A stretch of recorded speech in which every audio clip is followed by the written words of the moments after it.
Ano ang wish ninyo or hope ninyo doon sa mga nakakinig doon sa inyong kanta? Sabi nga ni Rev John Mark kanina, parang it was a decision for him to actually publicize, di ba? Doon sa kanta niya, Scam. Tutuloy ko na ba to o ano? Di ba? But for all your songs, ano yung what do you wish or hope to achieve or doon sa inyong mga taga-pakinig, taga-subaybay? Ano ba yung at idagdag nyo na rin yung kalagayan ni Aldim Yanez ngayon na nasa PE Tampa pero patuloy na sumusulat na awitin. Yes, sino mauna? Sige, ako na. Oh, si Father Chris, baka makabalik pa yun. Oo. Sana. Ang sa akin lang, aminin ko, no, personally, ang kanta ay sa personal level ay isang paraan din ng pag-maintain ng ating health, well-being. No? Part ng shalom, yung personal well-being is an expression ng sarili, ng paniniwala, ng kung anong nasasalubin mo.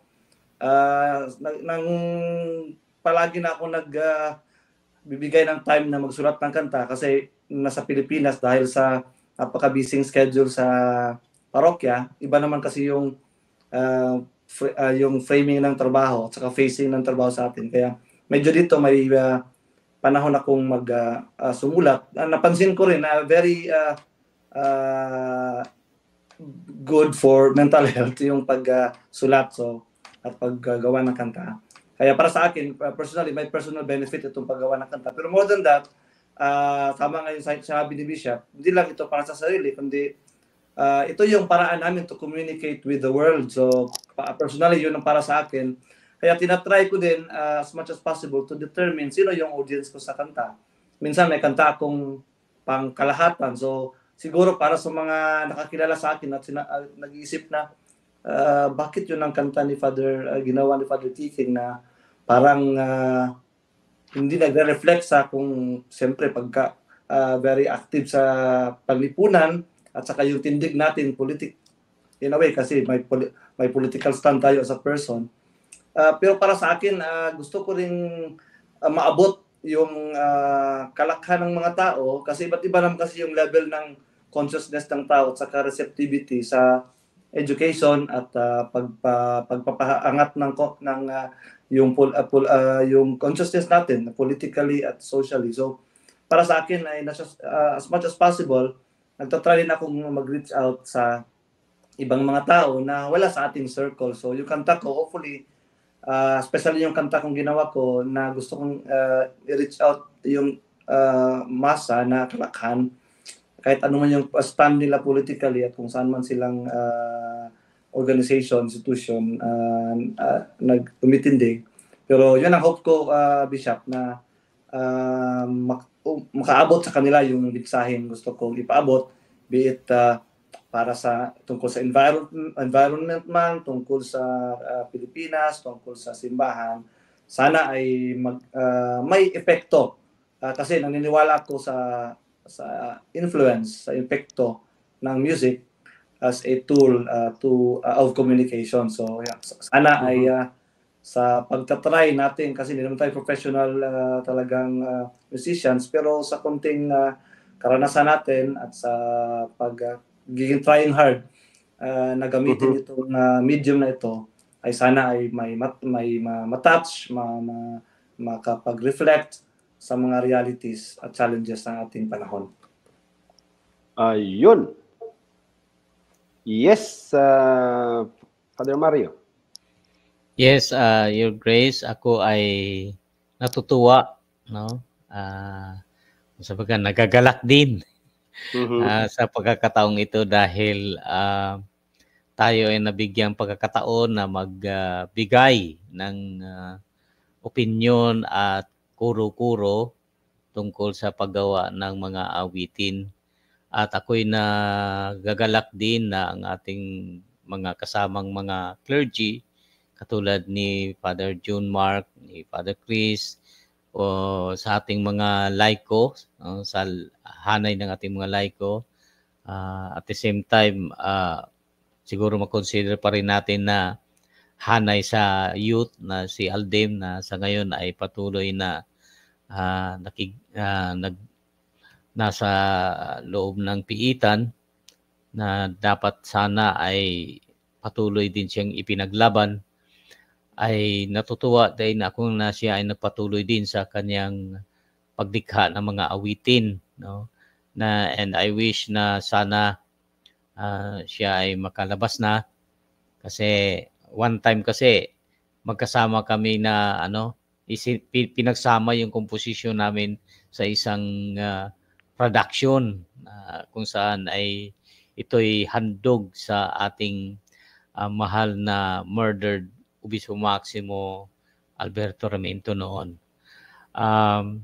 At sana ang ating mga awitin, no, ay magiging katanggap-tanggap sa ating mga kamembruhan, at sana ito ay magiging batayan sa kanilang patuloy na pakikibaka at pakikipagkaisa, no, sa pagsulong ng prinsipyo, panindigan at pananampalataya ng IFI.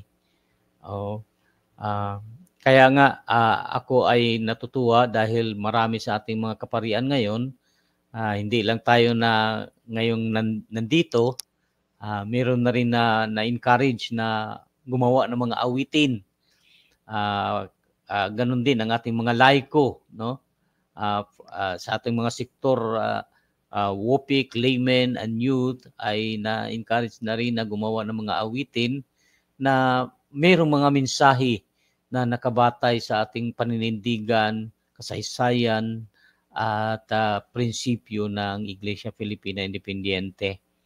Kaya ako po ay patuloy pa rin na magbahagi ng ating talento at kakayahan sa musika, at para nang sa ganun ay lalo pa nating maipahayag ang kagustuhan ng ating Panginoon, ang palayain, ang mga inaapi, ang mga oppressed, ay mga bilanggo, no, mabigyan ng hustisya ang mga biktima ng pinagkaitan ng kanilang karapatan, na magbahagi ng kanilang mga opinyon, ng kanilang mga idea, no? Gaya nga ng ating banal nga mga pagbasa sa araw na ito mula sa Exodo, sa Efeso, at sa Ebanghelyo ni San Juan. Yun lang po ang aking masasabi, Your Grace. Ayun, maraming salamat, Father Mario. Father Chris, kasi ano ka kanina, yung huling tanong natin at magtatapos na tayo ay kasi sumusulat kayo, di ba? Hindi nyo, sabi ko nga, hindi nyo lamang yan sinusulat para lang kayo ang makikinig.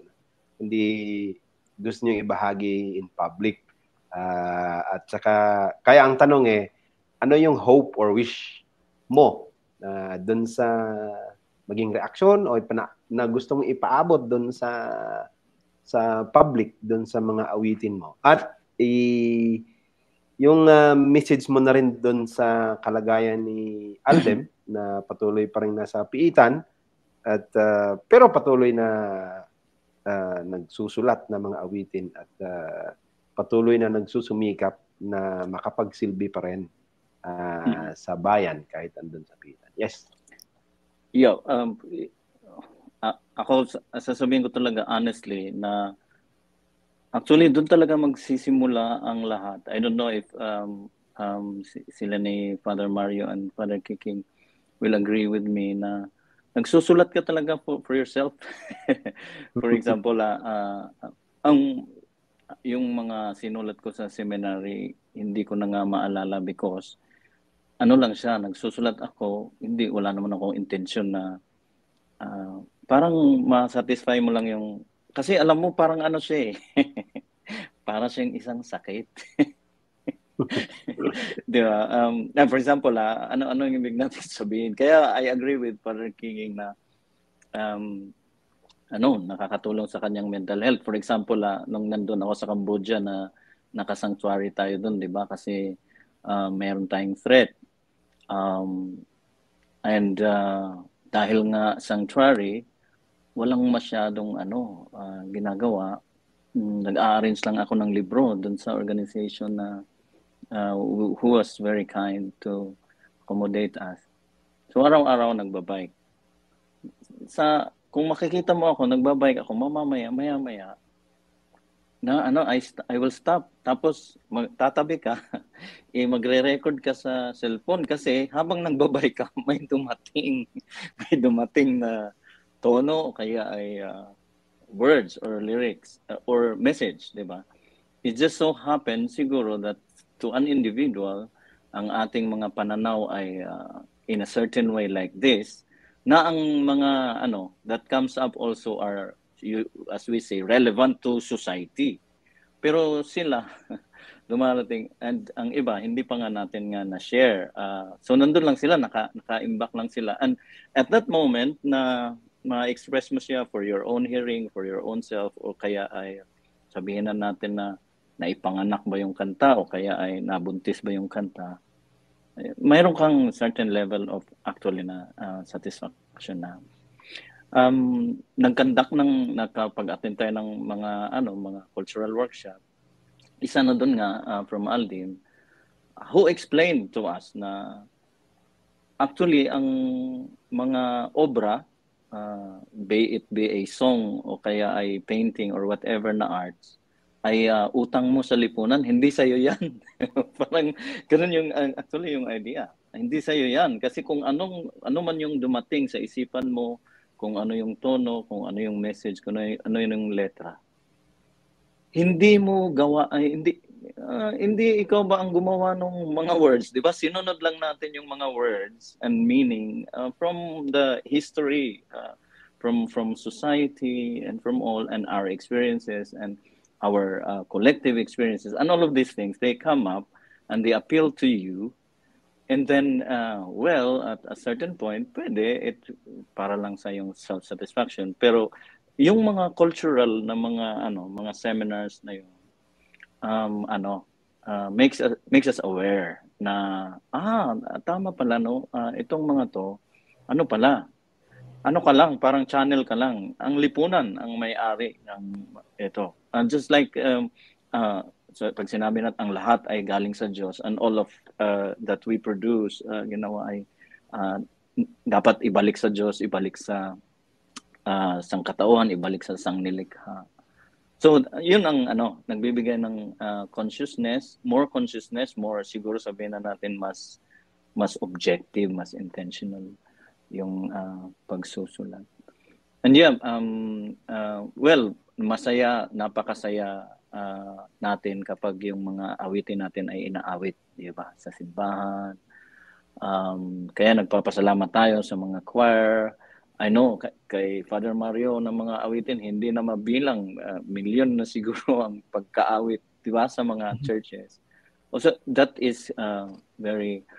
Pero aside from that, yung mensahe kapag dumating, tumagos, ginawa, naging realidad, nag-inspire na magsalita, nag-inspire na gumawa, nag-inspire na tumulong, at nag-inspire ng iba pa na magsulat at lumikha pa rin. Yan ang sinasabi ni Father Mario na naabutan ko kanina. Yan din ay extra like times 10 to the nth power na kagalakan. And I think, I would say na maintindihan ko si Aldim bakit nagsusulat siya sa kulungan. Kasi siguro mababaliw siya kung hindi siya magsulat. At kahit na hindi pa siya nasa kulungan, alam mo naalala ko noon nung si Aldim ay active pa nasa labas, ganyan. Bigla na lang nawawala yon. So hinahanap namin, hinahanap ni attorney, hinahanap ni nanay, nasaan si Aldim? Yan.